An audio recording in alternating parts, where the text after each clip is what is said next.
जय श्री राधा कृष्ण। भक्तों, बसंत ऋतु का वो सुंदर समय आने वाला है जब हवा में एक हल्की सी मिठास होती है, पेड़ों पर पत्ते खिल उठते हैं और वातावरण में चारों तरफ एक सकारात्मक ऊर्जा महसूस होती है। और इस सुंदर समय की शुरुआत होती है बसंत पंचमी से।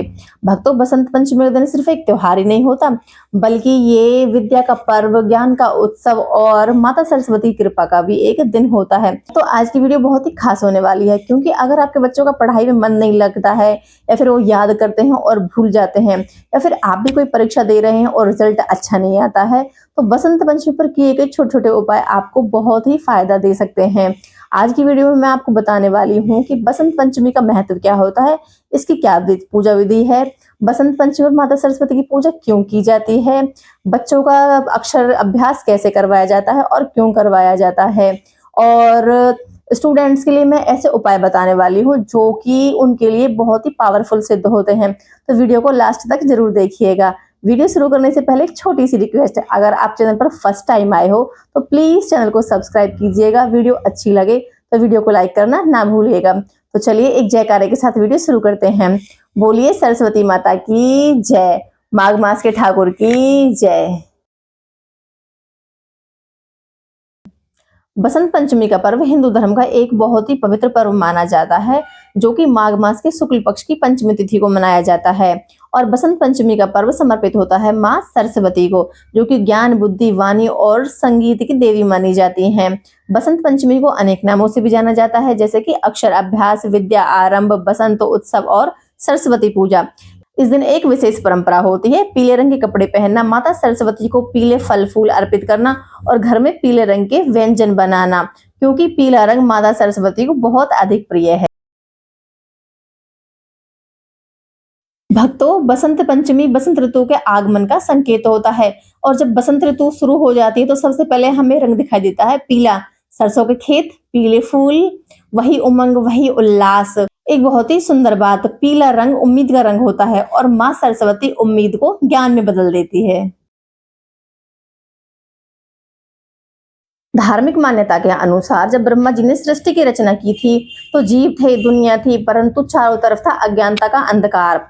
तब माँ सरस्वती ब्रह्मा जी के मुख से प्रकट हुई, और जैसे ही उनका प्राकट्य हुआ तो दुनिया में ज्ञान, समझ, बुद्धि और विद्या का संचार हो गया। तब से ही माता सरस्वती को ज्ञान, बुद्धि, विद्या और कला की देवी माना जाता है। उनके हाथों में जो वस्तु होती है उनका भी अर्थ होता है, जैसे कि उनके एक हाथ में होती है वीणा, जो कि कला और संगीत को दिखाती है। दूसरे हाथ में होती है पुस्तक, जिसका अर्थ है ज्ञान। तीसरे हाथ में होती है माला, जिसका अर्थ है साधना और एकाग्रता। चौथे हाथ में होता है कमंडल, जो कि शुद्धता और संतुलन को दिखाता है। बसंत पंचमी को शास्त्रों में अबूझा मुहूर्त माना गया है, क्योंकि इस दिन हमें कोई भी शुभ कार्य करने के लिए अलग से मुहूर्त दिखाने की जरूरत नहीं होती है। इस दिन शादी, विवाह, मुंडन, गृह प्रवेश और विद्या का नया आरंभ करने जैसे नई शुरुआत वाले हम कार्य बहुत ही शुभ मानकर करते हैं। भक्तों, अब बात कर लेते हैं हम बसंत पंचमी के समय और तिथि की। तो देखिए, साल 2026 में बसंत पंचमी का प्रारंभ हो रहा है वो 23 जनवरी की रात 2:28 पर, और इसका समापन हो रहा है 24 जनवरी की रात 1:46 पर। तो देखिए, उदय तिथि के अनुसार 23 जनवरी को बसंत पंचमी का पर्व मनाया जाएगा, और माता सरस्वती की पूजा करने के लिए शुभ मुहूर्त रहेगा सुबह 7:15 से दोपहर 12:50 के बीच का। देखो भक्तों, माँ सरस्वती की पूजा का असर सिर्फ धार्मिक ही नहीं होता, बल्कि हमारे भीतर के आलस, भ्रम और अज्ञान को भी खत्म करने का एक तरीका होता है। माँ सरस्वती की पूजा करने से हमारे विवेक और ज्ञान में वृद्धि होती है, याद करने की क्षमता बढ़ती है और हमारी पढ़ाई में मन लगता है। प्रतियोगी परीक्षा में सफलता के योग बनते हैं। लेखन, कला, संगीत और शिक्षा के क्षेत्र में उन्नति होती है। एक बहुत ही सुंदर बात, अगर माँ सरस्वती प्रसन्न होती है तो शब्द भी आशीर्वाद बन जाते हैं। अब मैं बताती हूँ आपको पूजा की सही और सरल विधि। सबसे पहले करना है हमें स्नान और वस्त्र धारण। देखिए, वैसे तो माघ मास चल रहा है तो हमें सुबह जल्दी ही स्नान करना चाहिए। सूर्य उदय से पहले स्नान कर लेना चाहिए। परंतु देखिए कई साधक ऐसे होते हैं जो कि माघ का स्नान नहीं करते हैं, तो उन्हें ऐसी पुण्य तिथियों पर, पवित्र तिथियों पर सुबह ब्रह्म मुहूर्त में ही स्नान कर लेना चाहिए। तो हमें बसंत पंचमी पर भी सुबह जल्दी उठना है और स्नान करना है। स्नान करने के बाद हमें साफ स्वच्छ कपड़े पहनने हैं। संभव हो सके तो आप इस दिन पीले रंग के कपड़े पहने, नहीं तो आप सफेद रंग के कपड़े भी पहन सकते हैं। और काले या नीले रंग के कपड़े आप पूजा में बिल्कुल भी ना पहने। इसके बाद करनी है हमें अपने पूजा स्थल की साफ सफाई। जहां पर आप पूजा करने वाले हो वहां पर अच्छे से झाड़ू पोछा करके आप पीले रंग का कपड़ा बिछाएं।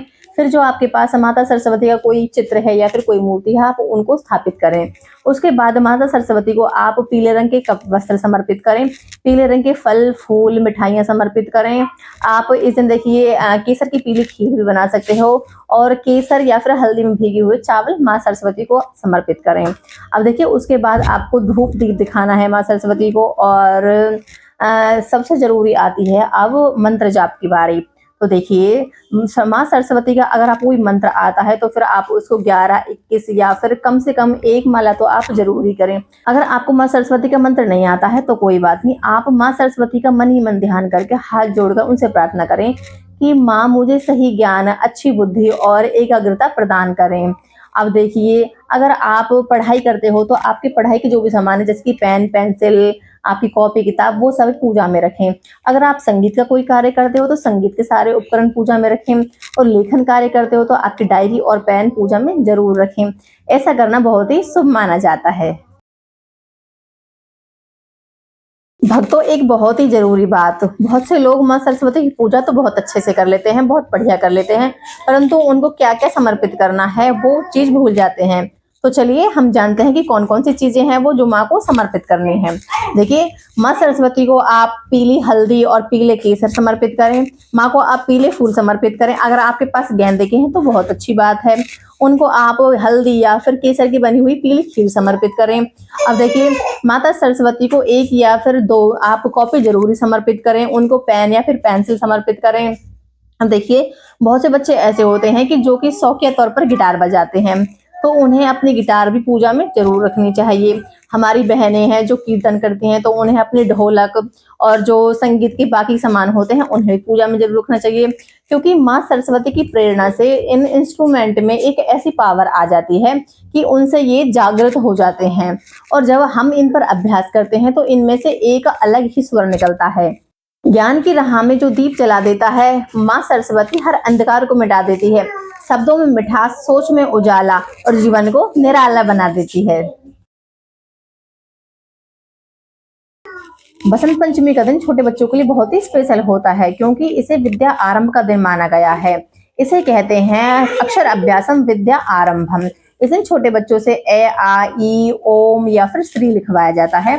ऐसा माना जाता है कि जो बच्चे इस दिन अपनी पढ़ाई की शुरुआत करते हैं उनकी सीखने की क्षमता और स्मरण शक्ति बढ़ती है। भक्तों अब कर लेते हैं हम सबसे जरूरी बात। मैं स्टूडेंट्स के लिए कुछ अचूक और कारगर उपाय बता रही हूँ। अगर आपके बच्चे का या फिर आपका पढ़ाई में मन नहीं लगता है या फिर याद किया हुआ आप भूल जाते हो तो ये उपाय आप जरूरी करके देखिएगा, बहुत ही कारगर उपाय हैं। करना क्या है तो देखिए जो आपकी पढ़ाई से रिलेटेड सामान है जैसे कि आपकी कॉपी है, किताब है, पेन पेंसिल है, वो आप माँ सरस्वती के सामने पूजा में रखें। और उसके बाद आप इनको हल्के हाथों से उठाकर माथे से लगाकर प्रणाम करें। ऐसा करना यह एक मानसिक संकेत है कि मैं अपने लक्ष्य के लिए गंभीर हूँ और इससे मोटिवेशन मिलता है। दूसरा उपाय है माँ सरस्वती के मंत्रों का जाप। अब देखिए आपको कौन से मंत्र का जाप करना है। ओम एम सरस्वताय नमः। मैं दोबारा रिपीट कर देती हूँ, ओम एम सरस्वताय नमः। आपको इस मंत्र का कम से कम 1 माला जाप जरूरी करना है। ज्यादा से ज्यादा आप कितना भी कर सकते हो। और जाप करने के बाद आपको माँ सरस्वती का अपने मन में ध्यान करके हाथ जोड़कर प्रार्थना करनी है कि माँ मेरे मन के भ्रम मिटाओ और मेरी एकाग्रता बढ़ाओ। हमारा तीसरा उपाय है कि हमें बसंत पंचमी से एक संकल्प लेना है, जैसे कि मैं आज से 1 या फिर 2 घंटे जरूर पढ़ूंगा। अब देखिए ऐसा करने से क्या होगा कि आप संकल्प लोगे तो आप 1 घंटे पढ़ोगे, परंतु पढ़ोगे जरूर, क्योंकि भक्तों एक दिन में मंजिल नहीं मिलती, परंतु रोज चलने से हमें एक दिन मंजिल जरूर मिलती है। अब चौथा उपाय है हमें माँ सरस्वती को पीली चीजें अर्पित करनी है और पीली चीजों का दान करना है। अब देखिए आप दान में पीली हल्दी, केसर और पीली दाल, केला, पीले वस्त्र, ये चीजें आप दान कर सकते हो।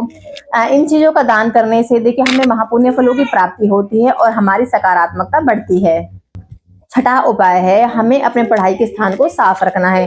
टूटे पेनों को फेंक दें, बेकार कागजों को हटा दें और आप एक नया पेन और एक नई कॉपी लाकर रखें। ये उपाय देखने में साधारण है परंतु बहुत ही कारगर उपाय है। सातवां उपाय है, इस दिन आप अपने घर पर कोई भी ज्ञान की चीज लेकर आए, जैसे कि आप श्रीमद् भगवत गीता या फिर रामायण या फिर धार्मिक कोई भी अच्छी पुस्तक लेकर आ सकते हो, या फिर आप इस दिन सरस्वती माँ का एक छोटा सा चित्र या फिर एक छोटी सी मूर्ति लेकर आए और इसे अपने स्टडी टेबल के पास रखें। भक्तों, बसंत पंचमी के दिन कुछ कार्य ऐसे होते हैं जो हमें बिल्कुल भी ना करने चाहिए। तो चलिए जानते हैं कौन से हैं वो कार्य। देखो, इस दिन हमें तामसिक चीजों जैसे कि मांस मदिरा से बिल्कुल दूर रहना चाहिए। गंदे शब्दों का इस्तेमाल ना करें। इस दिन हमें क्रोध और आलस से बचना चाहिए। और देखिए, हमें गंदे मन से पूजा में बिल्कुल नहीं बैठना चाहिए, क्योंकि माँ सरस्वती की केवल पूजा नहीं देखती, वो हमारे मन के भाव देखती है। भक्ति दिखावे से नहीं, भाव से होती है। तो भक्तों, बसंत पंचमी हमें ये सिखाती है कि जैसे बसंत ऋतु के आने से चारों तरफ फूल खिल जाते हैं, वैसे ही अगर माँ सरस्वती की कृपा हमारे जीवन में आ जाए तो हमारी सोच और हमारा भविष्य भी खिल सकता है। वो दिन भी क्या दिन जब ज्ञान साथ ना हो, वो जीवन भी क्या जीवन जिसमें विश्वास ना हो। माँ सरस्वती कर दे जब कृपा अपार, तो हर मुश्किल राह भी बन जाए आसान। तो भक्तों, इसी के साथ मैं आशा करती हूँ कि वीडियो में दी गई जानकारी आपके लिए उपयोगी रही होगी, वीडियो आपको अच्छी लगी होगी। तो प्लीज वीडियो को लाइक कीजिएगा, चैनल को सब्सक्राइब कीजिएगा। Please like share and subscribe. Thank you. Radhe Radhe.